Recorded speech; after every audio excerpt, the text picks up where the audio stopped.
मराठ्यांच्या संघटना, ओबीसीच्या संघटना, दलितांच्या संघटना, मुस्लिमांच्या संघटना त्या मीटिंगला त्यांनी एकत्रित केल्या होत्या.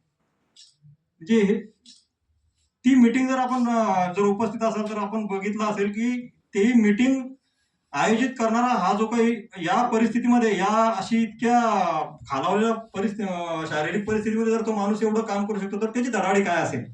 आताच या ठिकाणी आपल्या रमेश भाऊने सांगितलं की इतका प्रचंड त्याच्यामध्ये काय म्हणतात त्याला परिवर्तनवाद भरलेला होता. आता आम्ही या दिवाळीलाच बळीराजा उत्सवामध्ये दिंडीमध्ये आम्ही सोबत होतो, सगळे सोबत नियोजनामध्ये सुद्धा होतो आणि त्या दिंडीमध्येही सोबत होतो. त्याच्यानंतर एक ही घटना घडण्याच्या एक महिनाभर आधी त्याने मला फोन केला असेल. कधी मला फोन केला की म्हणायचं सर तुमच्यासोबत बोललो ना मला एकदम खूप छान वाटतं. आणि त्याचा फोन आला की जवळपास आम्ही अर्धा तास बोलत राहू, वेगवेगळ्या विषयांवरती आमच्या चर्चा राहायच्या. म्हणजे इतका त्याच्यामध्ये उत्साह भरलेला होता, जरी परिस्थिती त्याची शारीरिक परिस्थिती साथ देत नव्हती तरी सुद्धा प्रचंड त्याच्यामध्ये उत्साह होता. आणि असे कार्यकर्ते सोपी गोष्ट नाही असे कार्यकर्ते घडणं. म्हणजे एक कार्यकर्ता घडण्यासाठी 5-5, 10-10 वर्ष लागतात चळवळीला, तेव्हा एखादा राहुल तयार होत असतो.